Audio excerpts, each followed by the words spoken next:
प्यारे विद्यार्थियों, आज हम बात करेंगे इन्वायरमेंट पोल्यूशन पर। What is environment pollution?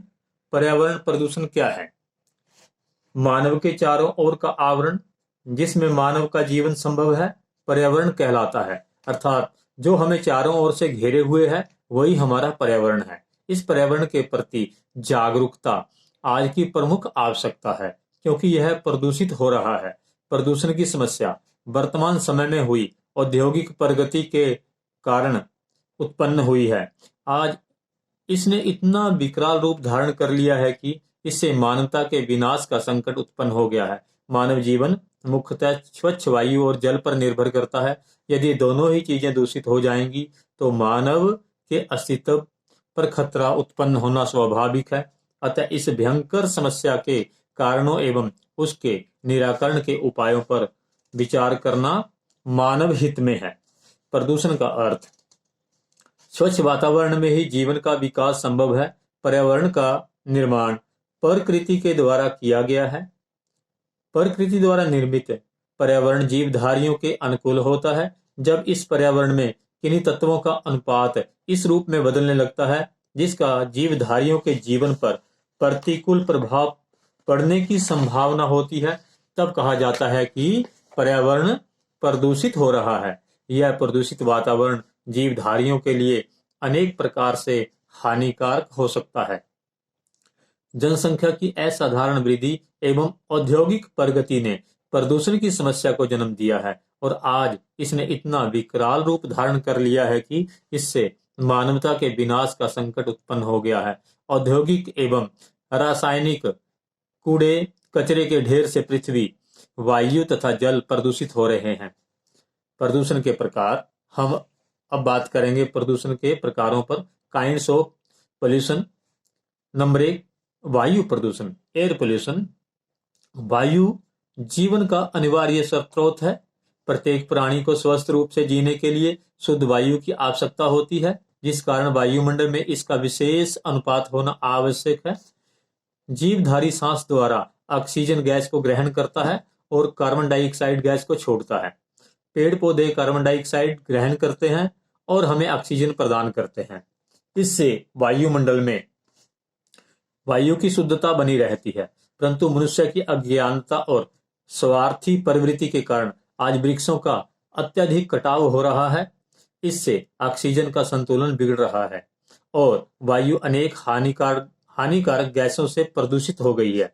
इसके अलावा कोयला, तेल, कारखानों की चिमनियों से धुएं से वायु में अनेकों हानिकारक गैसें भर गई हैं, जो हमारे फेफड़ों को अत्यंत घातक या हमारे फेफड़ों के लिए अत्यंत घातक सिद्ध हो रही हैं।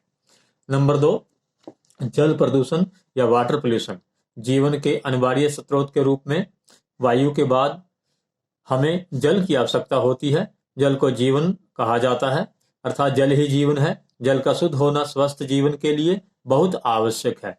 फिर भी हम देखते हैं कि बड़े बड़े नगरों के गंदे नाले तथा सीवरों को नदियों से जोड़ दिया जाता है। विभिन्न औद्योगिक व घरेलू स्रोतों से नदियों व अन्य जल स्रोतों में दिनों दिन प्रदूषण बढ़ता जा रहा है। मनुष्यों एवं जानवरों के मृत शरीरों को जल में प्रवाहित करना आदि ने जल प्रदूषण में बेहताशा वृद्धि की है। कानपुर, आगरा, मुंबई, अलीगढ़ और न जाने कितने नगरों के कारखानों का कचरा गंगा, यमुना जैसी पवित्र नदियों को प्रदूषित करता हुआ सागर तक पहुंच रहा है। नंबर 3, ध्वनि प्रदूषण या नॉइस पोल्यूशन। ध्वनि प्रदूषण आज की एक नई समस्या है।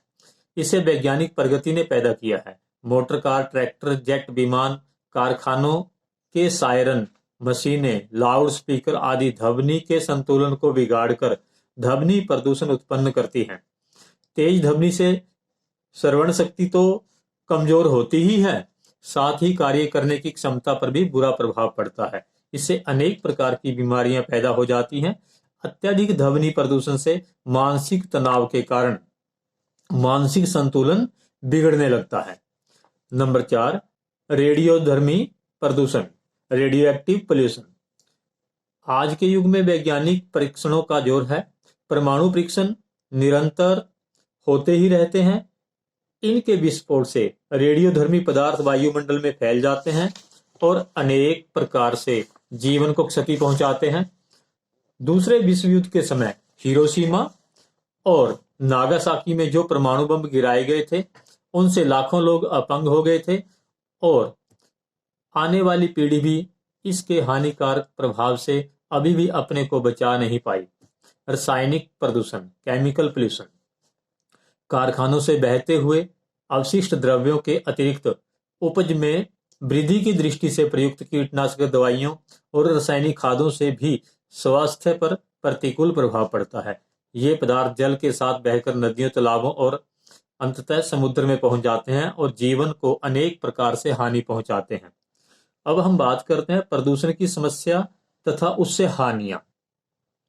निरंतर बढ़ती हुई मानव जनसंख्या, रेगिस्तान का बढ़ते जाना, भूमि का कटाव, ओजोन की परत का सिकुड़ना, धरती के तापमान में वृद्धि, वनों के विनाश तथा औद्योगिकरण ने विश्व के सम्मुख प्रदूषण की समस्या पैदा कर दी है। कारखानों के धुएं से, विषैले कचरे के भाव से तथा जहरीली गैसों के रिसाव से आज मानव जीवन समस्याग्रस्त हो गया है। अब हम बात करेंगे यहाँ पर इससे क्या क्या हमें हानियां उठानी पड़ती हैं, क्या क्या हानियां हो रही हैं वायु इस पर्यावरण पोल्यूशन से। तो युद्ध में आधुनिक तकनीकों पर आधारित मिसाइलों ने जनधन की अपार क्षति तो की ही है और साथ ही पर्यावरण पर भी घातक प्रभाव डाला है, जिसके परिणाम स्वरूप हमारे स्वास्थ्य में गिरावट और उत्पादन में कमी आई है।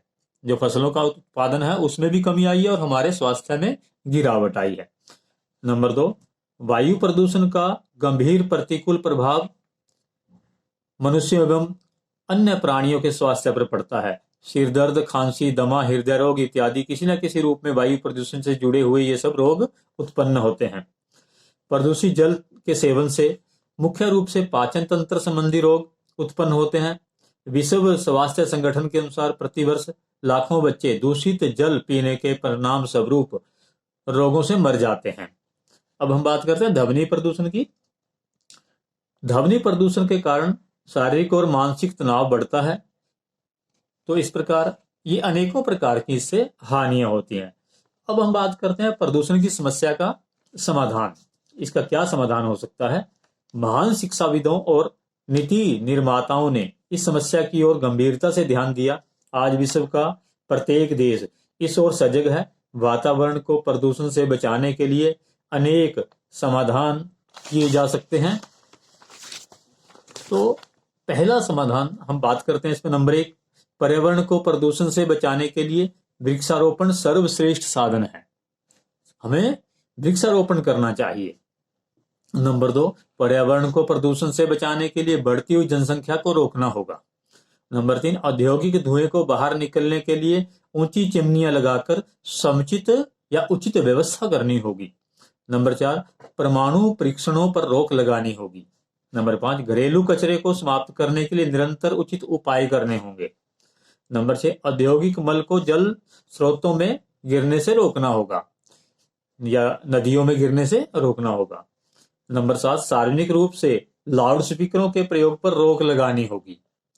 इस प्रकार निष्कर्ष रूप में कहा जा सकता है कि इस पृथ्वी पर एक स्वस्थ जीवन की कामना का कार्य मानव के किसी एक वर्ग के द्वारा संभव नहीं हो सकता, बल्कि समाज के प्रत्येक नागरिक को पर्यावरण प्रदूषण को नियंत्रित करने के इस महायज्ञ में शामिल होने की आवश्यकता है, ताकि पृथ्वी पर जीवन को बचाया जा सके।